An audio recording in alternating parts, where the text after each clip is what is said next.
The gainer scissor is one of my favorite tricks. It's essentially a gainer with a half twist and a leg extension.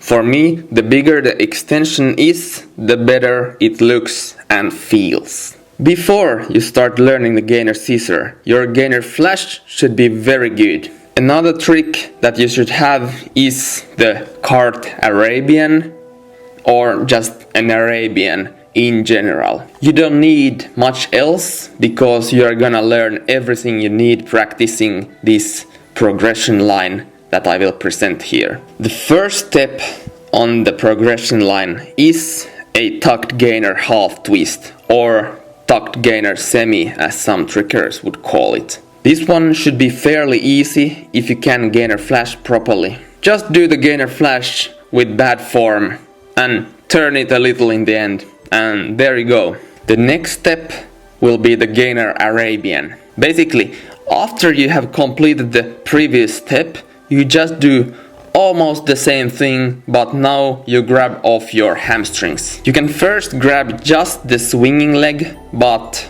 for a proper gainer Arabian, you wanna grab them both. When you land your gainer Arabian, try to lift up your swinging leg after the landing. This is how we are going to start training the scissor. Then the next step is to land with your non-swinging leg first and keep the swinging leg straight up just before landing. This is something that I call the baby version or the Charmander version of the gainer Arabian scissor. One tip I would give is to practice the scissor variation first with your cart Arabian.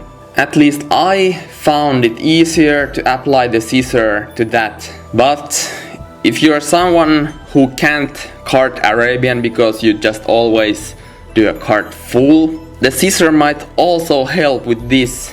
When you do the cart Arabian, try to spot somewhere where my camera is located in this clip for the entire time when you do the Arabian. If you're able to do that, your Arabian basically can twist automatically, but it requires that you actually can see the camera spot all the time. You can apply the previous step to cart Arabian similarly as to the gainer Arabian. Just choose which feels easier for you and go for it. Then when you get more comfortable with your cart Arabian scissor and you will start opening up the legs more, then you start to not tuck at all.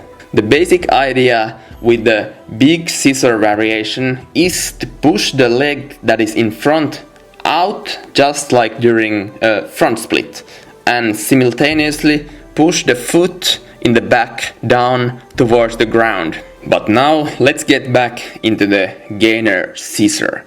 So when I do my gainer scissors, I treat them pretty much like gainer Arabian scissors. Basically, the less power I have, the more it will resemble an Arabian with the scissor, because I'm not able to stay straight. The difference between these two is similar to an Arabian and a backflip with a half twist. And in my opinion, the less tucking and the better posture, the more I like the gainer scissor. You can see that when I use the TD rise, I'm able to open up so that it loses the Arabian-like motion and it becomes a proper gainer scissor. When I do it, I think about swinging my leg high up and making a small turn and then pushing my left foot down towards the ground while keeping the right extended. To get here from the gainer Arabian scissor level, it takes a lot of reps and modifications to the technique. It will definitely not happen overnight, so just train smart and train safe. You can do it. It's not an easy move, but it's a very nice one and definitely worth learning. But hey, this was the tutorial for gainer scissor, my style of gainer scissor, and I really hope you enjoyed it and you learned something new. And Thank you so much for watching and see you in the next one.